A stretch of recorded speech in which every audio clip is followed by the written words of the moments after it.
Genial, pues acabamos de volver a ver esta Harakiri con ese final tan espectacular y tan redondo, ¿no? Que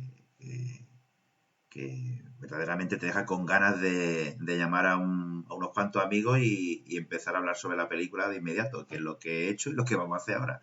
Hablar y destripar ya la película. ¿Quién quiere abrir las hostilidades? Nunca mejor dicho de destripar, Sí, sí. porque harakiri literalmente significa rajarse la barriga, ¿no? También un dato curioso es que el término harakiri no es el correcto para el acto por el que el ritual, ¿no? de suicidio por honor Sí. japonés. El nombre es seppuku, pero Efectivamente. por alguna razón en Occidente pues siempre se le ha dicho harakiri y esta película en Japón se llama seppuku Sí, y en el resto del mundo es harakiri. De hecho, claro, su título original es así, el término concreto que tú has dicho, seppuku. sí, sí, es seppuku, sí. Seppuku, por lo visto, en japonés es una palabra arcaica. En japonés hay muchas palabras de origen chino y que son como más arcaicas, más medievales, y seppuku es la palabra más arcaica y los japoneses harakiri no la utilizan porque es la palabra, digamos, como vulgar. Los samuráis utilizaban seppuku, que es el título original de la película. Y lo que pasa es que por lo que acaba de decir él, ¿no? Que en Occidente, por la razón que sea, el término que ha triunfado es harakiri. Sí. Todo el mundo sabe lo que es harakiri, pero seppuku, ¿no? Ujú. Es como más honroso, ¿no? Llamarlo de la forma arcaica, ¿no? Más... Sí, la forma arcaica, como cuando aquí en Occidente, ¿no? Cuando en la literatura medieval al caballo se le llama rocín, ¿no? Por ejemplo, Ujú. ¿no? Pues igual, una palabra así arcaica, ¿no? Entrando en detalle ya en la película, es curioso que aunque la película está rodada a través de flashback, que no siempre funcionan en las películas, en este caso el montaje y los flashbacks son una auténtica maravilla, por lo menos a mí me lo parece, que queda estupendamente. Eh, la película está contada por un narrador que sería el jefe de la casa feudal, que es cuando pone la fecha de comienzo de la historia, que es el 13 de mayo de 1630, y acaba cerrando ese diario eh, 6 días más tarde, el 16 de mayo del mismo año. Y entonces, bueno, hay una especie de narrador omnisciente y a partir de ahí ya se desarrolla la película con un tiempo presente y con una serie de flashbacks. ¿Qué os ha parecido el uso del flashback en la historia? ¿Os saca de la película? O... Yo creo, y opinión muy personal mía, que es la clave que hace funcionar esta película. Como decía, a mí la historia me parece genial y me ha mantenido enganchado, porque va más allá que la típica historia de samuráis y lo que consigue mantener mi interés y con ganas de saber qué suceden son esa serie de flashbacks que te entrelazan con digamos, con el tiempo presente, generando ese puzzle que al final de la película acaba con ese clima, bueno, que ya sabemos de cómo nuestros protagonistas realizan el seppuku, como bien puntualizaban Pablo y Jack, y creo que es la clave perfectamente de la película y que bien utilizado es un recurso muy bueno para atenderla y captar la atención del espectador. Las comparativas son odiosas, pero para mí otro gran ejemplo de película que usa este recurso es Memento, que trabaja muy bien esos tiempos y esos flashbacks para mantenerte enganchado dentro de la película y saber qué va a suceder en cada momento. Como hablamos de esta película, que es lo que en esta reunión de hoy nos lleva, pues para mí qué deciros, creo que es la clave ideal. Si estuviera grabada de otra manera, no sé yo si hubiera llegado a este nivel tan importante. Es verdad que en Rashomon ya utiliza esta forma de contar la historia el amigo Akira Kurosawa, pero bueno, aquí los flashbacks que se van sucediendo cuentan exactamente la realidad, lo que pasa, no hay ningún tipo de invención, son relatos de diferentes puntos de vista, pero fieles al hecho concreto que ha sucedido. Y, Y nada, me parece una forma para ese año muy, muy moderna de contar la historia y que funciona estupendamente, ¿no? Claro, además son, digamos, son dos flashbacks porque te cuentan la historia desde dos puntos de vista distintos. La historia del primer samurái que vaya a hacerse el harakiri o el seppuku, que claro, es su yerno, ¿no? Sí, Está contada por el señor feudal, como tú has dicho, pero luego la segunda historia, ya cuando te aclaran, te vuelven a contar otra vez, digamos, la misma historia del personaje, solo que ahora desde el punto de vista del protagonista, y lo que hace es darle mayor sentido y mayor significado a qué es realmente lo que ha ocurrido y por qué ha ocurrido, ¿no? Entonces, como recurso narrativo, aquí el flashback está plenamente justificado, ¿no? Es como él ha puesto antes como ejemplo, yo ha puesto como ejemplo Memento, ¿no? O por ejemplo también podríamos poner como ejemplo de películas que van tirando para atrás y cuentan la misma historia dos veces, como Pulp Fiction de Tarantino también, ¿no? sí, sí. De hecho, hay mucho de Tarantino, ¿no? En esta historia, ¿no? O más bien, O al revés, al revés. Hay más mucho, bien hay más bien mucho de, Tarantino y mucho de cine japonés. exactamente, hay mucho de Kobayashi en Pulp Fiction de Tarantino. Hay mucha influencia, claro, vamos, claramente se ve la influencia, así como en las películas pasa la Segunda Guerra Mundial, que tiene de la condición humana de este director de Kobayashi, ahí se ve claramente cómo ha influido tanto en Spielberg como en Kubrick. Hay escenas y forma de tratar la imagen que notas que este director ha tenido una influencia real en el cine contemporáneo. Y no olvidemos también a Sergio Leone, ¿eh?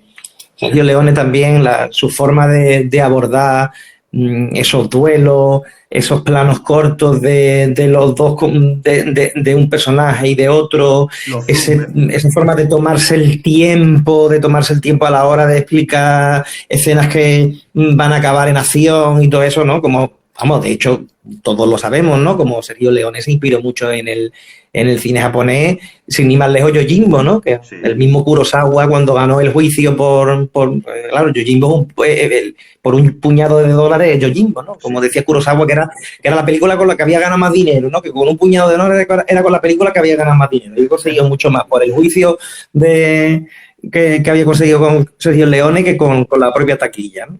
Sí, sí.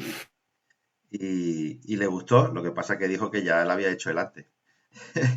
Pues he recordado cuando estaba hablando ahora Pablo y hablaba de Leone, que es verdad que en esta película, si os fijáis, tiene como unos zoom, ¿no? Que de repente enfoca y hace un primer plano. Sí, es verdad. Y claro, ahí estáis viendo, claro, la influencia que ha tenido, lo que estábamos hablando, ¿no? Posteriormente en ciertos directores. Y que no queda mal ni tú dices, bueno, este primer plano que va, lo hace de una manera muy sutil y que te imbuye completamente la historia y en el pensamiento del actor al que está reflejando.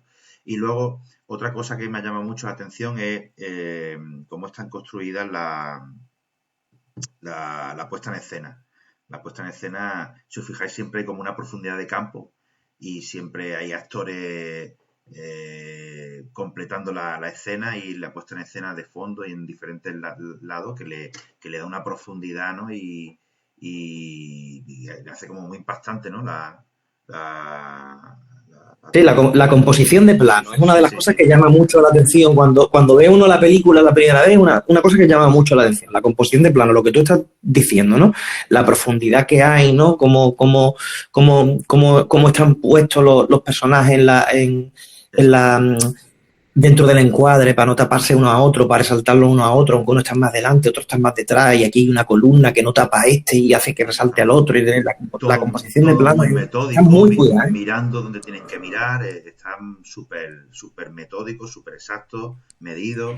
O sea, a mí me ha encantado esa parte, eso tiene un trabajazo detrás y una planificación que vamos, estupenda, soberbia. El director de cámara era Yoshio Miyajima, que trabajó en bastantes obras de Kobayashi. Incluso esta antología que habéis comentado antes, El Más Allá, ¿no? Sí, y de la condición humana, creo que también, no sé si todas o al menos la primera.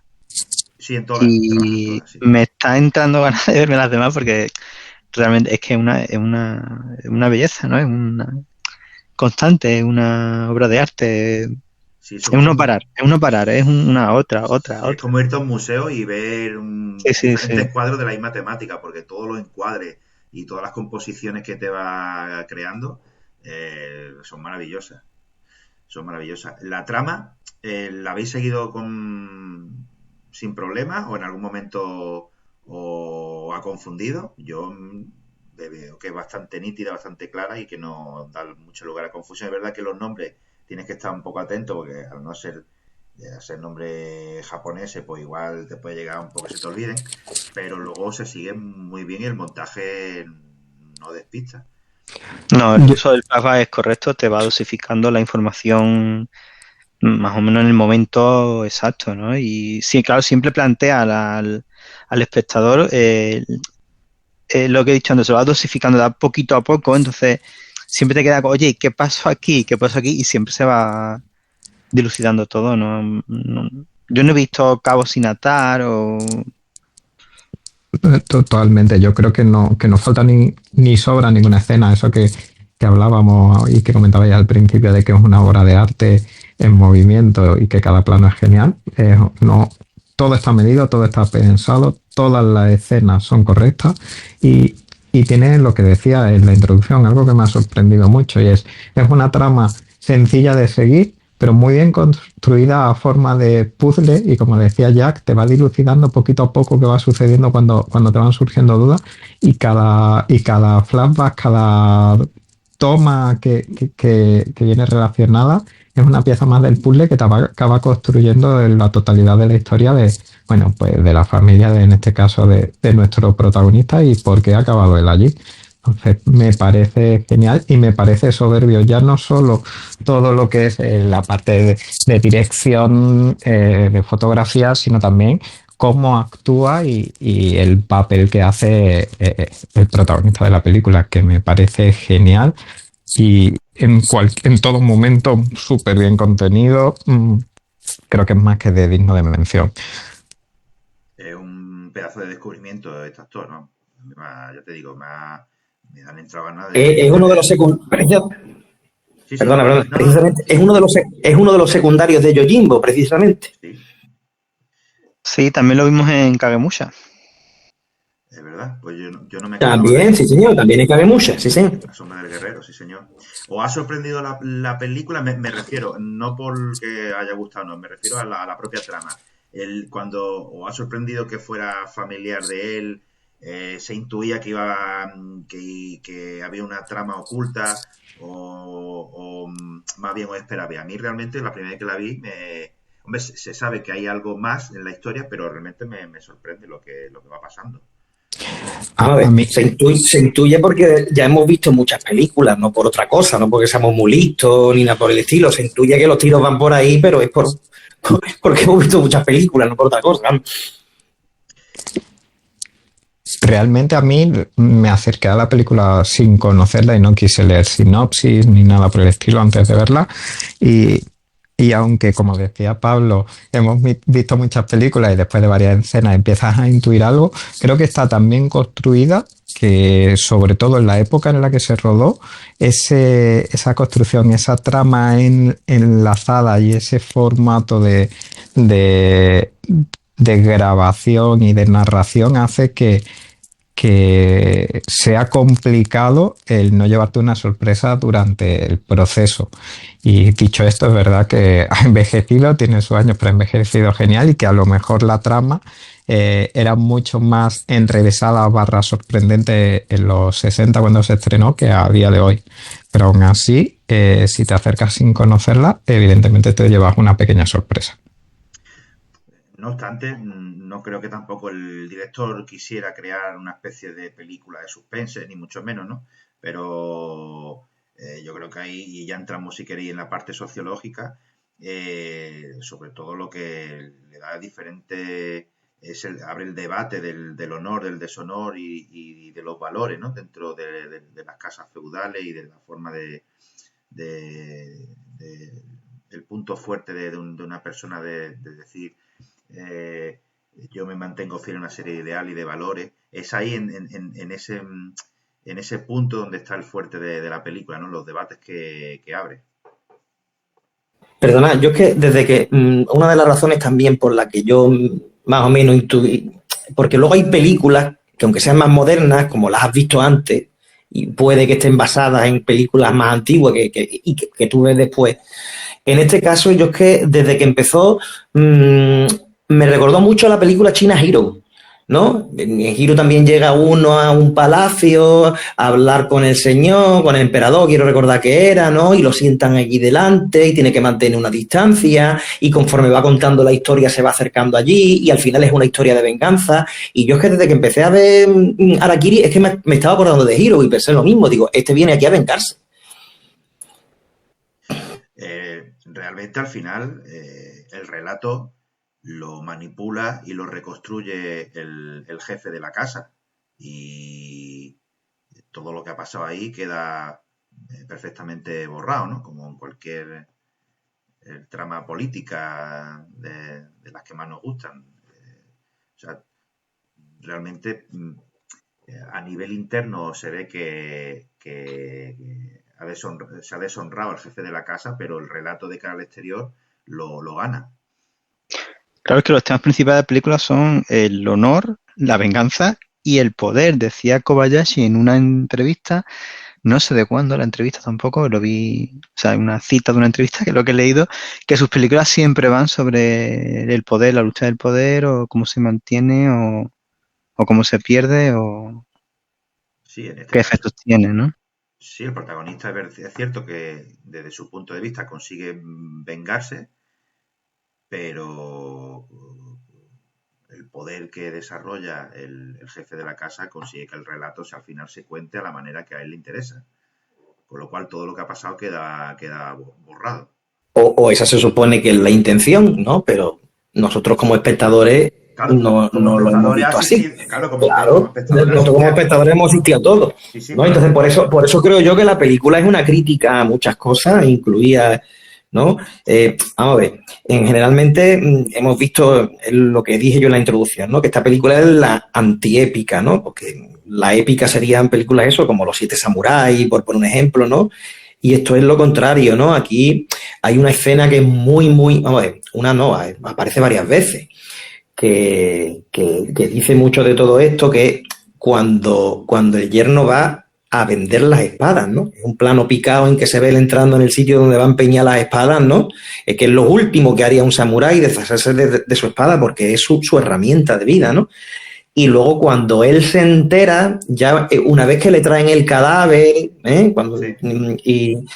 y él se entera de lo que ha ocurrido y eso, y ve que se ha hecho el harakiri con unas espadas de bambú porque no se lo podía hacer de otra forma, él critica el no haber sido capaz de vender en su espada, ¿no? Y una de las cosas que dice, un objeto inútil, ¿no? Y yo en cambio no vendí la mía, un objeto inútil, ¿no? Es totalmente antiépico, ¿no? Esa forma de ver la espada como algo que en realidad no sirve para nada, ¿no? Y no es saltar la guerra, no es saltar la lucha, ¿no? Y verlo eso como simplemente como una herramienta que no obsoleta, ¿no? Es la antiépica pura y el antihéroe puro dentro del mundo samurái, ¿eh?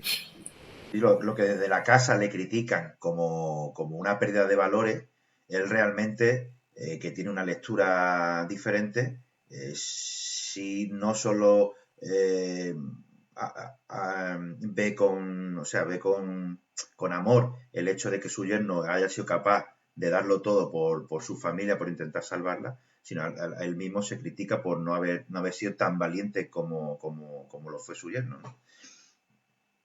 Y ahí, claro, ahí es cuando hace la crítica brutal a la forma de entender a la tradición, ¿no? Tan obsoleta, tan antigua, y que casa muy bien con el melón que quería abrir con la comparativa que quería hacer con el estado de ánimo y cómo estaba la sociedad y por lo vivido en la época de posguerra de la Segunda Guerra Mundial, ¿no? Cuando se rueda esto en el 62. Claro que justo en esa época en esos años empieza la época dorada de Japón, que duró prácticamente casi 30 años hasta que le reventó la burbuja. Y es que es normal que una película con ese mensaje suceda, ¿no? En esa época. Tiene todo, para mí tiene todo el sentido del mundo. Es que incluso, como tú comentabas, Ray, el final de la película ya es en sí una crítica. Nos cuenta la historia de este Ronin, cómo critica o cómo ha cambiado su punto de ver esta parte del honor, esta parte de qué es realmente importante o no para él y cómo cambia, pero también te critica, o para mí me quedo con esa sensación, es el señor feudal convence y dice qué va a hacer cada uno y qué historia se va a contar. Y es como otra crítica, da igual lo que al final luches, hagas o demuestres, el que tiene el poder al final va a conseguir que la historia se cuente como él quiere que se cuente. Yo lo que me he preguntado viendo la película es si no hay una gran crítica al papel de Japón y del emperador Hirohito tras la Segunda Guerra Mundial, ¿no? Porque en la película lo que vemos es que aquí todo el mundo está obligado al honor, aquí todo el mundo se tiene que hacer el harakiri, pero el señor feudal no, ¿vale? Entonces,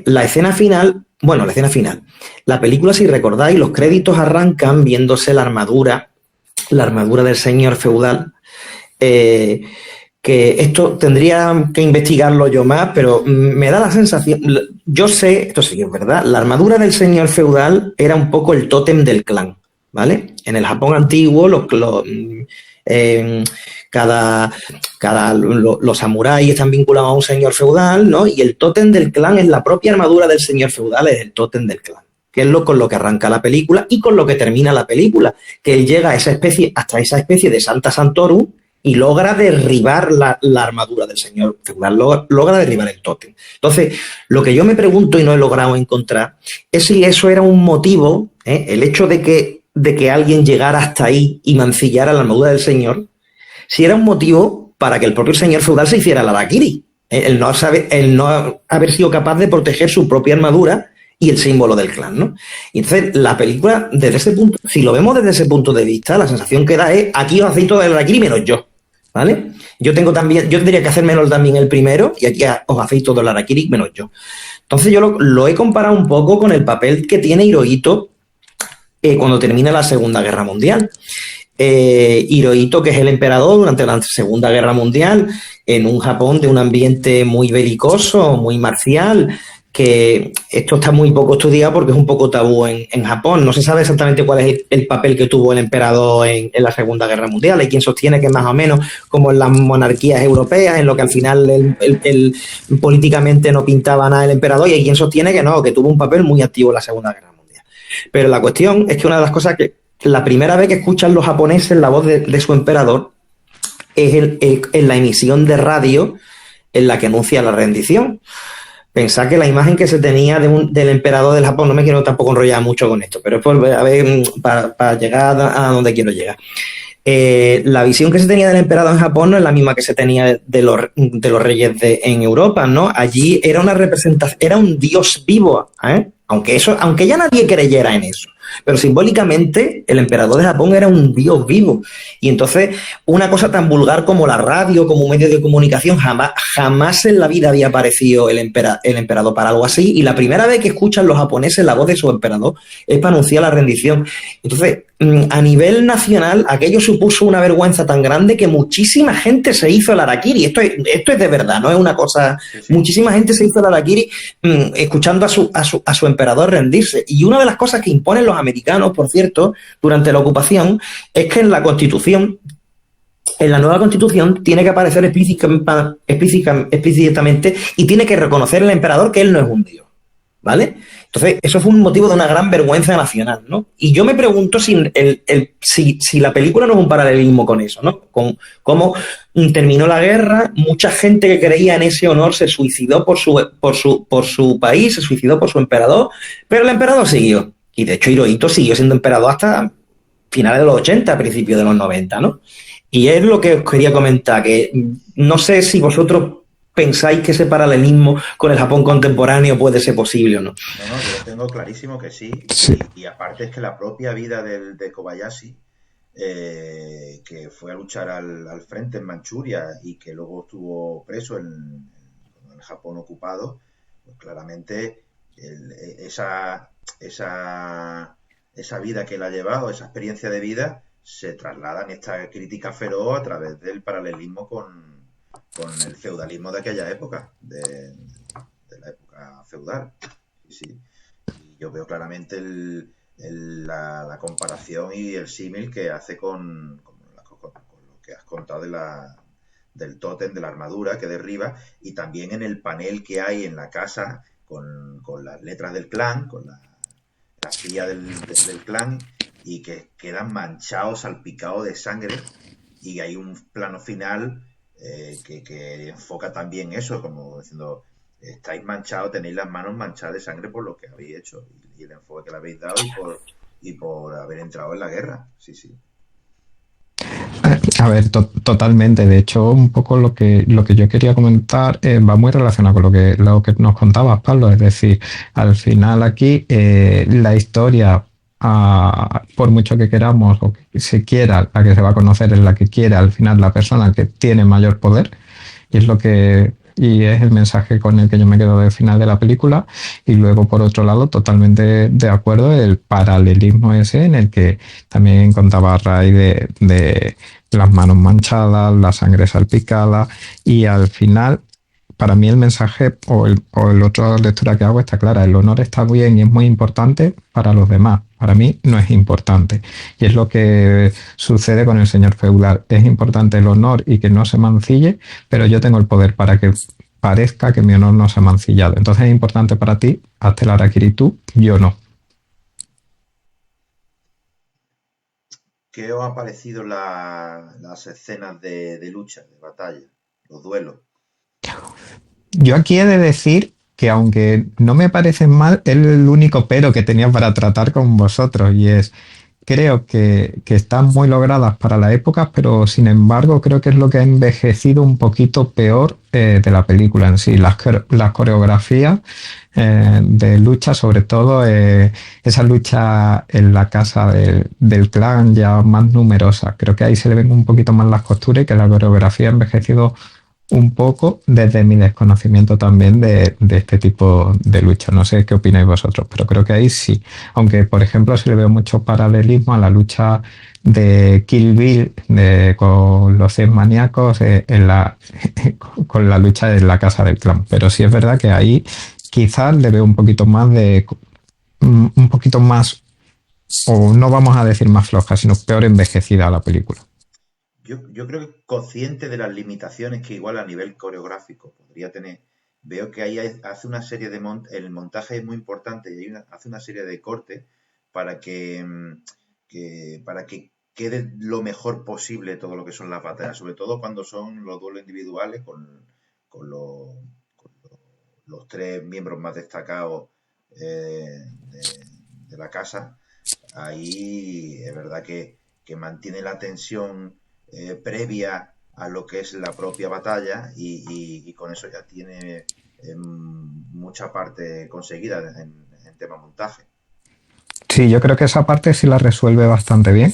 Quizás un poco peor, desde mi punto de vista, la escena contra el artífice, que ahora mismo no recuerdo el nombre, del suicidio por Harakiri o seppuku de su yerno, que es la más larga, que pelean en la llanura con el viento, etcétera, etcétera. Quizás ahí, y sobre todo la pelea contra todos los miembros del clan, quizás es la parte que veo un pelín peor resuelta y que ha envejecido peor, aunque la veo muy efectiva para el año de su montaje y de cuando se rodó. Estábamos hablando, Jack, de las escenas de lucha, de las peleas, y sostenía yo que dentro de que es magnífica, pero sí es verdad que sí se le ve algo un poco la costura ahí en la escena, sobre todo en la lucha colectiva, ¿no? Sí, sí, hay varios momentos que se ve que se esperan para atacar, pero vamos, yo creo que es normal, ¿no? En esa época tampoco creo que hubiera mucho referente en ese tipo de escenas. Estábamos diciendo que cuando son los duelos individuales con los tres más importantes de las casas feudal, que ahí sí es verdad que utiliza alguna serie de cortes y un montaje previo de darle tensión a la batalla que acontece y que queda muy bien, vamos, por lo menos a mí me ha parecido que está muy bien conseguido. Y muy, y muy relacionado también con el western, ¿no? Esos planos, ¿no? Llegando hasta Sí. persiguiendo a través de callejones, ¿no? En el caso de uno de los duelos, ¿no? Como lo hace persiguiendo a través de callejones. En ese concreto que está diciendo el del duelo, que está esperando en la esquina que llegue el que piensa que es el protagonista, ahí se ve claramente un primer plano con los sudores claro, te ves claramente la influencia que ha tenido en Sergio Leone, como decía al principio. O el otro por el que atraviesan el cementerio, ¿no? Esa ambientación que hay, ¿no? Esa parte me Esos ha momentos que... parecido brutal, esa parte que va Sí, sí, andando se por el manda cementerio y luego se pone detrás de él el viento, los árboles, sí, sí. me Muy, parece. muy lírico, como también es muy lírica la escena en la que cuando él empieza a contar Samurai, el viento, sobre... Sí. Sí, sí. la historia del yerno, ¿no? Y se ve en ese plano en el que está escribiendo caligrafía y en la casa y por detrás mientras se ven cayendo las hojas de los cerezos, ¿no? Es un plano precioso, ¿no? Muy como las estampas japonesas, ¿no? Jack, hemos estado hablando como te has caído del sistema. En esos minutillos hemos tocado el tema de la comparativa y del símil que quiere hacer el director con esta historia con el tema de la Segunda Guerra Mundial. Y yo creo que ahí tú tenías que decir algo al respecto, ¿no? Sobre si la película es pro emperador o Sí, anti emperador. justo de eso Sí. está hablando Pablo. Así A ver, que yo la lectura que he hecho es que la película es pro emperador, o sea, progresista o como lo quieras llamar, o anti old way, ¿no? De japonesa. Es la interpretación que he hecho yo. es que Pablo sostiene que ahí hay una crítica al emperador, a la figura del emperador.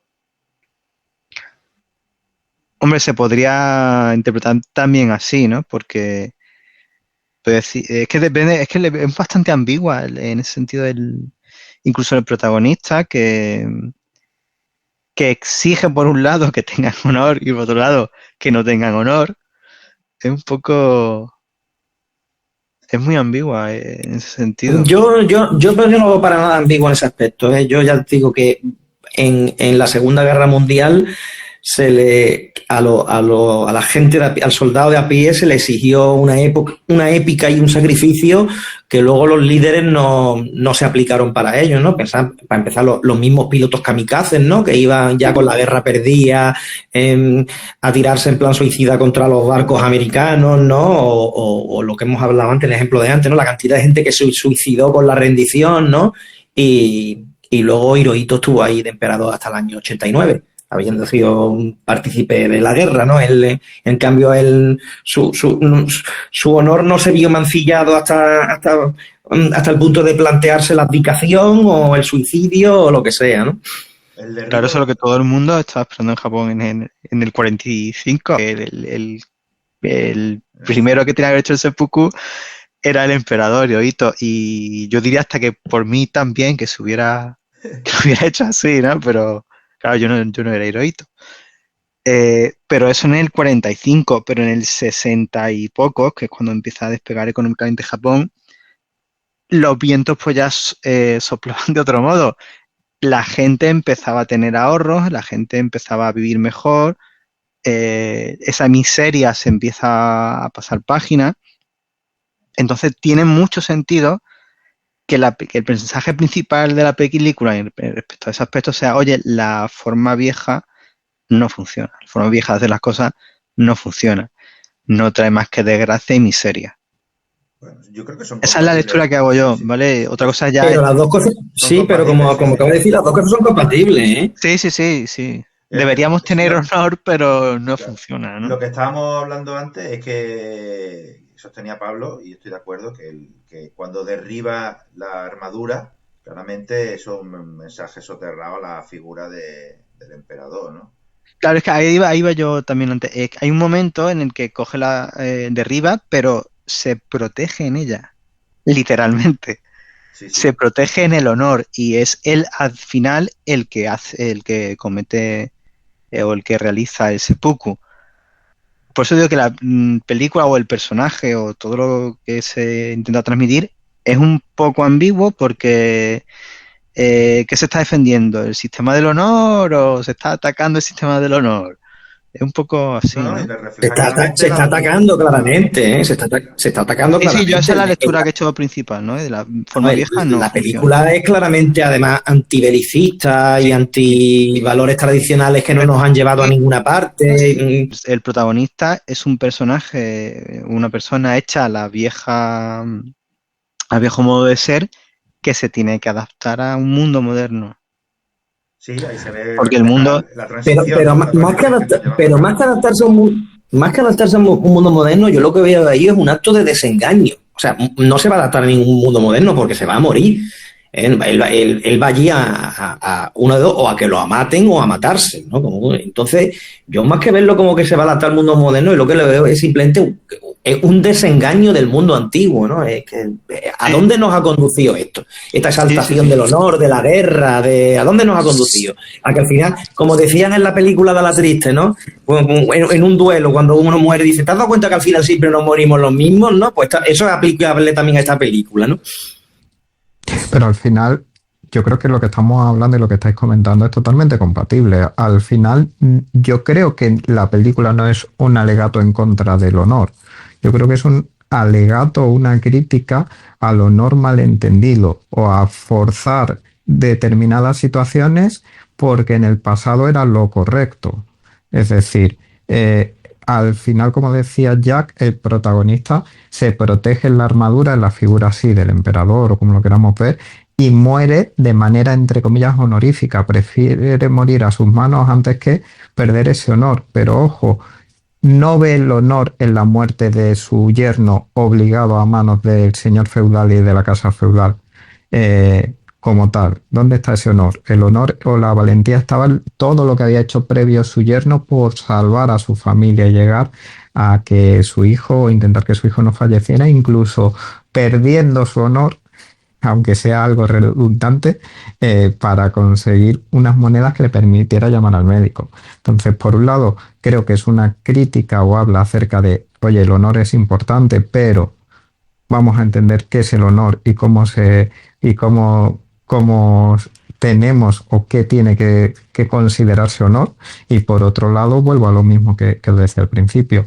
No tanto a lo mejor comparándolo con la figura de las personas o de los mandatarios o de los emperadores, pero sí comparándolo, que al final da igual tus actos, tus maneras de actuar, lo importante es tu condición social. El honor tiene una vara de doble rasero y yo con una condición social X superior al resto voy a poder tener siempre una salida honorífica porque las cosas van a suceder como yo lo digo que sucedan. Y el honor siempre influido o sometido a la familia y a los valores cívicos, ¿no? Es muy bien el mensaje que también lanza, es decir, sí, el tema del, como tú estabas diciendo justo ahora, el honor está muy bien, la tradición, pero no puede estar por encima de una serie de conceptos cívicos y valores, ¿no? No puede estar nunca por encima, sino sometido a ellos. Siempre la familia va a estar por delante, el cuidado y cuestionar el tema de la lucha malentendida, claro. Guay. Un detallito que iba a decir yo que Vale. por lo visto el screenwriting, o sea, lo que él escribe en sí, es de un tal Hashimoto que era colaborador habitual de Kurosawa. Entonces podemos decir, Jack, que se la vendió a Kobayashi porque Kurosawa no la quería. Pues erró Kurosawa ahí porque es increíble, ¿no? El resultado. Por cierto, se me ha olvidado comentar, lo quería decir, Kobayashi, supongo que será un homenaje también. Es uno de los personajes inventados en Sospechosos Habituales. ¿No os acordáis de la escena? No, argumenta eso. Claro, en Sospechosos Habituales, él cuando cuenta Kevin Spacey la historia, dice, trabajábamos para un tal Kobayashi, no sé qué, no sé cuánto. ¿No era Kaiser Sose? No, Kaiser Sose, claro, Kaiser Sose es el malo que hay detrás y que supuestamente... pero se está hablando de un tal Kobayashi que cuando se da cuenta de que la historia es mentira, precisamente es porque se le cae la taza de cerámica al suelo y se ve que la marca de la taza tiene el sello que Sí, pone Kobayashi. sí, sí, sí. Sí, ¿Mm? sí. ¿Mm? De verdad que bueno. Pues no, Tú ves ahí la un verdad que homenaje soterrado, ¿no? Yo creo que sí, vamos, yo creo que hay uno mejor más soterrado, sí. Esa película era de Bryan Singer, sospechoso ¿Sí, habitual, muy, señor? muy buena peli.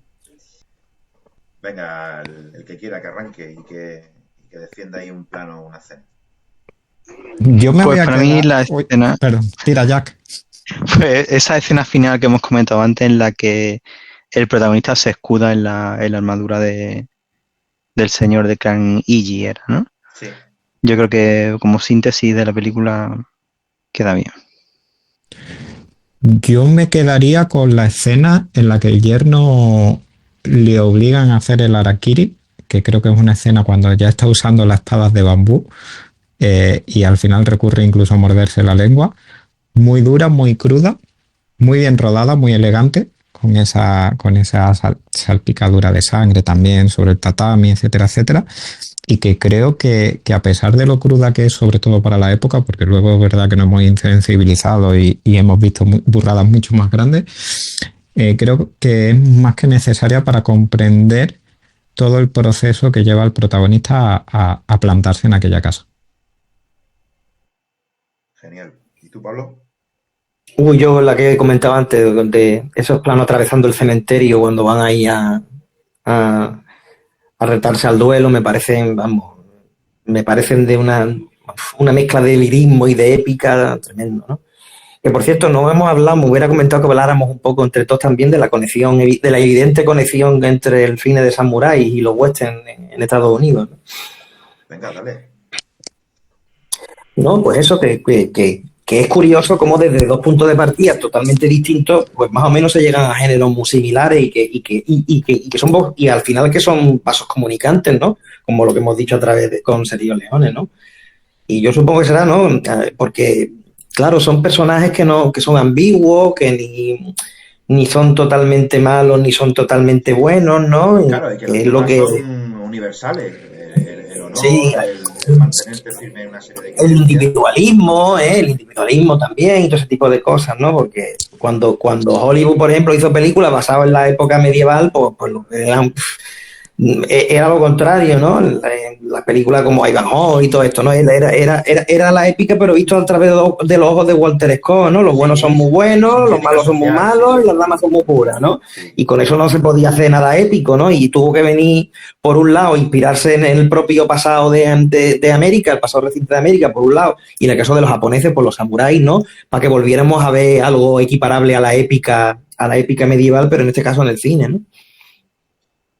a mí la rabia que me da es que teniendo nosotros la historia que tenemos, con un Hernán Cortés, con el descubrimiento de América de por medio, con las historias que podemos contar de capa y espada medievales, con esa historia que tenemos, que no hayamos sido capaces de crear un género tan potente como el western norteamericano y con esa influencia en el cine, ¿no? Y haciendo películas que al final lo que recogen son siempre los mismos, ¿no? Una serie de valores y de intereses que entran en conflicto y al final son temas universales que se pueden adaptar a un montón de temáticas, pero con el trasfondo que tenemos nosotros de historia, pues ahí se hubiera podido quedar un género tremendo, ¿no?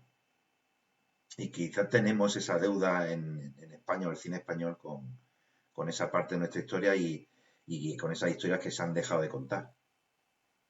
Totalmente, Otro estoy punto totalmente de acuerdo.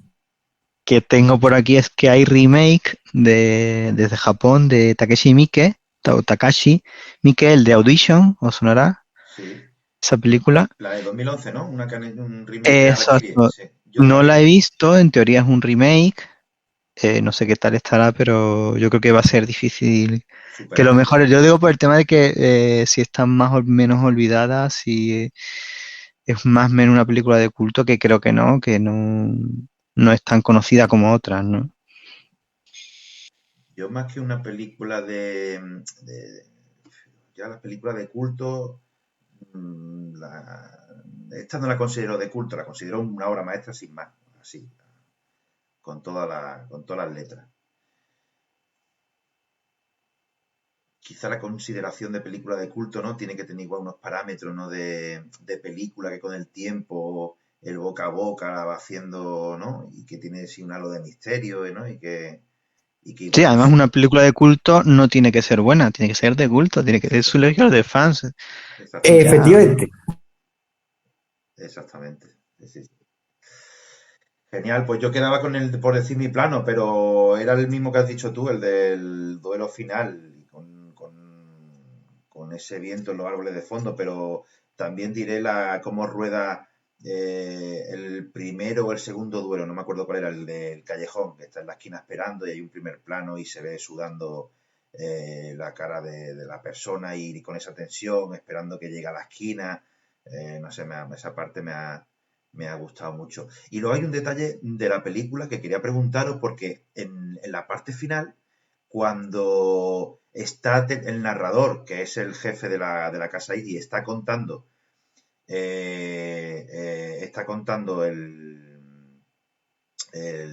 final de la historia, hay un primer plano de su cara y se le ve como envejecido, con la cara arrugada. Pero claro, la historia se ha sucedido en 6 días, no es posible que haya pasado. Yo pensaba que estaba enfocado, que lo envejecían como que había contado la historia pasada una serie de años, o que la estaba recordando, vamos. Que estaba leyendo el diario de lo que pasó en esos 6 días después de mucho tiempo, pero no tiene mucho sentido, la verdad. Esa parte me ha dejado un poco ahí confuso. Lo que sí es cierto es que la cara de él está completamente cambiada, no es la cara de un hombre joven que es cuando tiene lugar la historia, sino que se le ve maquillado para que se le vean arrugas. Yo lo que había pensado en este punto y lo que había entendido durante la película es que nunca trata realmente con el señor de la casa Iggy. Trata con, por así decirlo, el responsable de la casa, pero no el señor. Sí, estamos hablando de eso, pero me refiero al personaje del responsable de la casa. Vale, sí, pero en la escena final yo lo que había entendido que el que lo estaba contando sí era el señor de la casa, no el responsable. Por eso no me había salido de la película. Yo había pensado eso así. No sé si me explico, que el que está como rememorando todo lo que ha sucedido y contando es realmente el señor de la casa Iggy, no el responsable que el que hemos visto durante toda la película. Yo ahí creo que no, yo creo que la cuenta el mismo, el responsable de la casa, el que está contándola.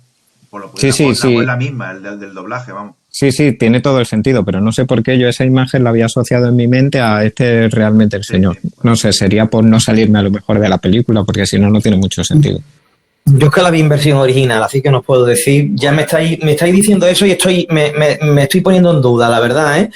La verdad que no. Es la única parte que no he entendido. Yo sé que eso tiene que querer decir algo porque está hecho conscientemente. No se le ve la cara de personas jóvenes, contemporáneas a lo que estaba contando, se le ve envejecido y no tiene sentido.